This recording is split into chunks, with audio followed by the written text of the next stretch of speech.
ভীষণ ভালো একটা রেসপন্স পেয়েছি আমরা। আর বিষয়টা হচ্ছে কি যে অনেক বড় বাজেটের সিনেমা অবশ্যই মুক্তি পেয়েছে এবং আমরা চাই সেটা হোক, কারণ দিন শেষে তো আমাদের টাকার লগ্নিটা উঠে আসতে হবে। কিন্তু মেঘনা কন্যা স্পেশালি আমরা এমনভাবেই বানিয়েছিলাম এবং সেভাবেই পুরো টিম কাজ করেছে যে আমরা এটা একটু অ্যাওয়ারনেস করতে চাই এবং এটা আমরা সারা বছর ধরেই যেমন ধরেন আমরা কিন্তু বিভিন্ন শিল্পকলায় দেখিয়েছি। প্রথমে আমরা ঈদে রিলিজ দিয়েছি, এরপরে আমরা শিল্পকলায় দেখিয়েছি, এখন কিন্তু বিভিন্ন প্রান্তিক জায়গায় আমরা যাব। এটা যেমন স্পেশাল একটা স্ক্রিনিং হচ্ছে। সো কারণ এটা তো অ্যাওয়ারনেস এবং এই কথাগুলো বলা প্রয়োজন, নারীর মুক্তির কথা বলা প্রয়োজন, নারী পাচারের ব্যাপারে অ্যাওয়ারনেস করা প্রয়োজন। শুধুমাত্র একটা দিবস উপলক্ষে তো আসলে এটা আসলে রিলিজ করিনি অথবা আমরা বানাইনি।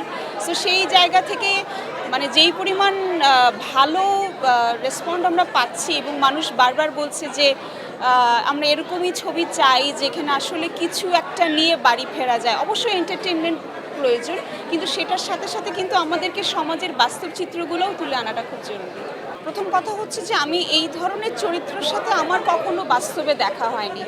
আর আমার যে চরিত্রটা এটা তো একেবারে সত্য ঘটনা অবলম্বনে আমার চরিত্রটা বিশেষ করে। সো বাকিটা আমরা ফিকশনের কারণে বিভিন্নভাবে মানে এই করেছি, অ্যাডাপ্ট করেছি। কিন্তু আমার চরিত্রটা যেভাবে বলা হয়েছে এবং আমি বারবার ডিরেক্টরের কাছে জানতে চেয়েছি এবং আমি চেষ্টা করেছি বিভিন্ন ডকুমেন্টারি দেখার এবং আমি যেহেতু হাজেরা আপাকে অনেক বছর ধরে চিনি, হাজেরা আপা নিজেও পাচার হয়েছিলেন। সো ওনার সাথে আমার সখ্যতা প্রায় 7 বছরের। সো এই চরিত্রটা যখন আমার কাছে আসে তখন আমি ওনার কাছে ছুটে যাই, কিন্তু আমি বলিনি কেন, তবুও আমি ওনার সম্পর্কে একটু এবং ওনার যে ফিরে আসাটা, কারণ আমার হাসির চরিত্রটা ফিরে আসে, তো সেই আসলে সেই শক্তির জায়গাটা আসলে এরকম একটি নারী কোথায় পায়। যত জানতে চেয়েছি ততই আমি মুগ্ধ হয়েছি যে যারা এত কিছুর পরেও ঘুরে দাঁড়ায় তাদের কাছ থেকে অনেক শেখার আছে। এবং আমি হাসির চরিত্রটা করতে যে বারবার বলেছি আমি ফুয়াদ ভাইকে ভীষণভাবে কৃতজ্ঞতা জানাই, কারণ হাসি আমাকে অনেক কিছু শিখিয়েছে।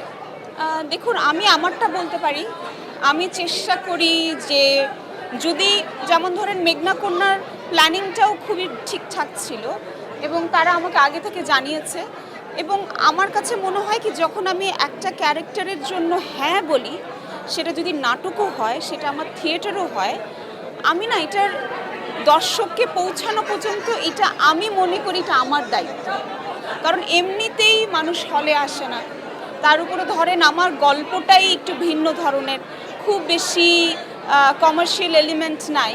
সো সেই জায়গা থেকে যেহেতু আমি অ্যাওয়ারনেস করতে চাই, সো একজন শিল্পী হিসেবে তো আমার কিছু দায়বদ্ধতা রয়েছে এবং কিছু দায়িত্ব রয়েছে, সেইটা আমি কখনো এড়াইনি, সামনে এড়াবও না। রিসেন্টলি একটা সিনেমা শেষ করলাম আলহামদুলিল্লাহ, আবরার আতাহার ওটা ডিরেকশন দিয়েছেন।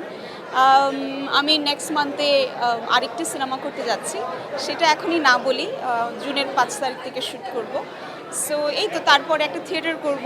সো আমি তো আসলে খুবই প্ল্যান করে করি যাতে আমার নিজেরও কিছু সময় থাকে, আমি যাতে আমার পরিবারকেও সময় দিতে পারি। সো এইভাবেই গুছিয়ে কাজ করার চেষ্টা করছি, দোয়া করব। এলো খবরের কাগজ, নিখাত, নির্ভীক, নিরপেক্ষ।